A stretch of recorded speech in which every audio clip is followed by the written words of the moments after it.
वो सदन किसी के बाप का नहीं है, मैं दावे के साथ बोलती हूँ। हमको फटकार लगाएंगे नीतीश जी और नीतीश जी का हम मंत्रालय का चपरासी हैं क्या? नमस्कार, आप देख रहे हैं रब्जी लाइव और आपके साथ मैं हूं निधि सिंह। देखिए, बिहार विधानसभा सत्र चल रहा है और इस दौरान जो है एक वीडियो काफ़ी वायरल हो रहा है।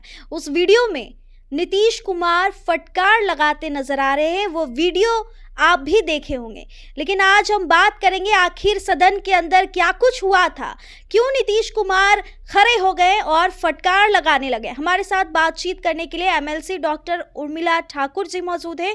मैडम, क्या कुछ अंदर हुआ था? वीडियो खूब चल रहा है, लग रहा है कि नीतीश कुमार में कुछ बाताबाती हो गई, आपको फटकार लगाते हुए नजर आए। क्या कुछ मुद्दे थे अंदर? हमको फटकार लगाएंगे नीतीश जी और नीतीश जी का हम मंत्रालय का चपरासी हैं क्या? उनके मंत्रालय का मैं जो हूँ प्यून हूँ क्या, जो हमको फटकार लगाएंगे? जितना सदन, वो सदन किसी के बाप का नहीं है, मैं दावे के साथ बोलती हूँ। और हर व्यक्ति का मान वहाँ बराबर है। वीडियो वायरल हो रहा है। वायरल नहीं, हमने देखा नहीं, हमने देखा नहीं फटकार लगाते हुए, और हमें कोई फटकार लगाएंगे उस सदन में, वो सदन किसी के बाप का नहीं है।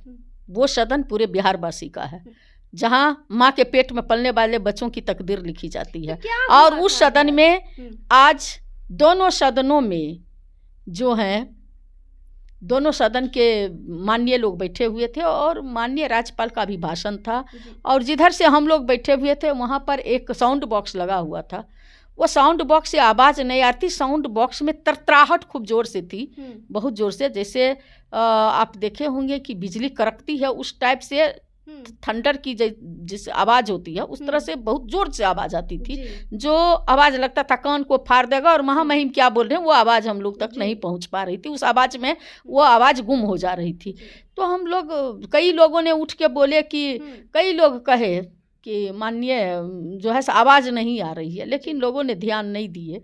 अगर नहीं आवाज़ आ रही थी तो उसको बंद करा देना चाहिए। तो मुझे लाचार होकर के, चूँकि हम लोग के कान के सामने था तो हम बहुत अनईजी फील कर रहे थे, तो खड़े होकर बोले कि महोदय, हम लोगों तक आवाज़ नहीं आ रही है, और ये माननीय सदन में अगर इस तरह की बात हो रही है, जहां महामहिम राज्य के जो राज्यपाल हैं वो बोल रहे हों, जो राज्य के प्रथम नागरिक के रूप में होते हैं, और जहां मुख्यमंत्री, गृह मंत्री, सारे लोग मंत्रालय के लोग हों, और वहां पर पक्ष विपक्ष लोग उपस्थित हों, हमारे आदरणीय मैडम राजमाता राबड़ी मैडम भी, जो नेता प्रतिपक्ष हैं विधान परिषद में, वो भी उपस्थित थी। तो दोनों सदन के जो हैं स्पीकर उपस्थित थे, और वहाँ पे ये साउंड बॉक्स लगाने वाले लोगों जो है डिसिप्लिन का पालन नहीं किया। जो लगाए होंगे वो मुफ्त में तो नहीं लगाया होगा, इस पे जांच बैठनी चाहिए, और ऐसे काम करने वाले को सजा होनी चाहिए, नहीं तो ये बहुत बड़ा घोटाला है। हाँ, घोटाला है, ये बहुत बड़ा, यहाँ भी घोटाला है, चूँकि ये सरकार तो जो है भ्रष्टाचार की गंगोत्री में डुबकी लगा रही है। तो इस तरह की तो हमने बोल करके बैठी, लेकिन इस तरह का कोई ये नहीं था कि वो फटकार लगा रहे हैं। अगर इस तरह का फटकार लगा रहे हैं तो कह रहे होंगे बंद करने के लिए। उर्मिला जी, एक सवाल लेंगे। आप कह रहे हैं कि ये घोटाला हो रहा है, लेकिन घोटाला तो तेजस्वी यादव कर रहे हैं, लगातार उन पे आरोप लग रहे हैं। आज ही नीरज कुमार बड़ा बयान देते हैं कि उनके नाम बदले जाते हैं, तरुण यादव किए जाते हैं, जो जमीन उनके तरुण यादव के नाम से दिए जाते हैं। इस पर आप कैसे देखते हैं? क्या तेजस्वी यादव इसमें घोटाले नहीं किए हैं? अच्छा, एक चीज़ कहिए, घर का नाम भी लोगों का रहता है, दो नाम रहता है, घर में बुलाने का कुछ और नाम रहता है। आदरणीय नेता को घर में लोग तरुण ही कहते हैं। अच्छा। और नीरज कुमार जी को तो इसी काम के लिए ही रखा गया है। अगर ये नहीं बोलेंगे तो उनको नीतीश कुमार जी बनाएंगे। तो कुछ लोगों को देखिए, सुनिए, कुछ लोगों को रखा जाता है कि आप अनाप शनाप बोलते रहो, ताकि लोगों का ध्यान भटकता रहे, और लोगों को जैनून जो मुद्दा है, हकीकत का जो मुद्दा है, उस मुद्दा से लोगों को भटकाने का काम करते रहो। और इसी बोलने के वजह से आपने देखे कि स्वर्गीय जो सुशील कुमार जी थे, इसी तरह का बोली के वजह से वो जो हैं कहाँ से कहाँ चले गए, राज्यसभा तक पहुँच गए।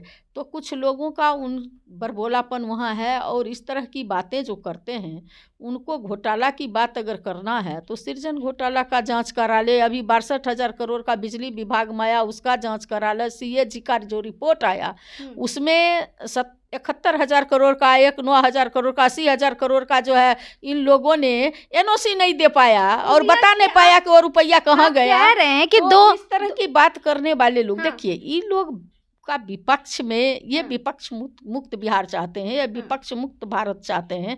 ये नहीं चाहते हैं कि मेरे आगे कोई जैनून मुद्दा उठाने वाले रहे। सरकार को आईना दिखाने वाले लोग विपक्ष चाहिए। और हमारे आदरणीय नेता बाबू तेजस्वी प्रसाद यादव जी हमेशा, अगर उनको कुर्सी का लालच रहता तो वो बिहार का मुख्यमंत्री होते और बाबू लालू प्रसाद यादव जो है बार बार जेल नहीं जाते। तो इन लोगों को सही, क्योंकि हमारे आदरणीय नेता बाबू तेजस्वी प्रसाद यादव जी हमेशा बिहार के विकास के लिए, बिहार में पलायन कैसे रुके, बिहार को लोगों को, युवाओं को रोजगार कैसे मिले, पेपर लीक नहीं हो, परीक्षा में बैठे और पेपर लीक नहीं हो, इस तरह खुद ही रोजगार खोजने दिल्ली चले गए हैं। पलायन की बात रोकने की बात कहते हैं, वो खुद ही दिल्ली चले जाते हैं। अच्छा, एक चीज कहिए, हमारे नेता चले गए तो इनको पेट में क्यों दर्द हो रहा है?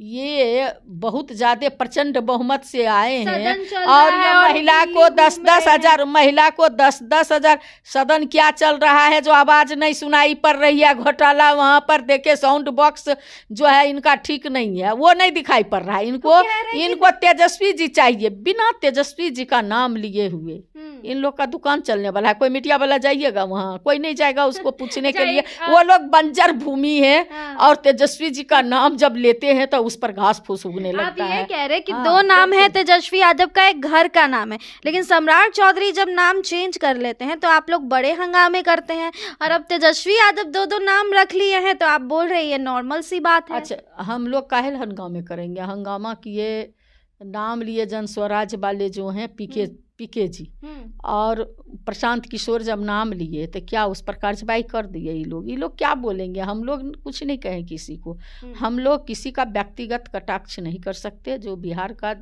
हम लोग जो जन सरोकार का जो मुद्दा है उसी पर हमारे आदरणीय नेता, हम लोग किसी का व्यक्तिगत, देखिए हम लोग चाहते हैं भाईचारा कायम रहे, हम लोग चाहते हैं कि बिहार का विकास हो। ये लोग चाहते हैं अंधेरा कायम रहे और हम लोग इसी तरह से राग अलापते रहें, अनाप शनाप बोलते रहें।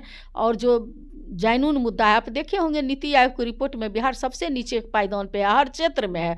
देश का जो 1 to 10 का लिस्ट कौन कहता है? जो लंबी लिस्ट है 200-300 का भी लिस्ट आएगा तो भारत हर क्षेत्र में, यहाँ जो है देखिएगा कि देश में अगर सबसे ज़्यादा, किसी देश में अगर सबसे ज़्यादा जवान की हत्या होती है तो भारत आ जाएगा, महिला असुरक्षित है तो भारत आ जाएगा, बेरोजगारी सबसे ज़्यादा है तो भारत आ जाएगा, शिक्षा स्वास्थ्य में सबसे पीछे है तो भारत आ जाएगा, किसी से संबंध पड़ोसी देश से उनका संबंध तो भारत आ जाएगा, डॉलर के मामले में जो है रुपये का कीमत अगर नापिएगा तो भारत सबसे नीचे पायदान पर खड़ा मिलेगा। इतना ही नहीं आपको मिलेगा, व्यक्तिगत पूंजी निवेश और व्यक्तिगत इनकम में भारत पूरे दुनिया का सबसे नीचे आएगा। तो हर क्षेत्र में भारत पीछे है। और 12 साल से केंद्र की सरकार और 20 साल से बिहार की सरकार, तो बिहार को डबल इंजन की सरकार में सबसे नीचे पायदान पर है। तो यही उनका विकास है। और इन लोगों को हमारे आदरणीय नेता तेजस्वी जी के बिना कोई काम नहीं चलता है। सत्ता में आए वो लोग खोज रहे हैं तेजस्वी जी का, लगता है तेजस्वी जी को ही प्रचंड बहुमत मिला है, विकास करना है। तो ये लोग ऐसे ही ध्यान भटकाते हैं जैनून मुद्दा से लोगों को।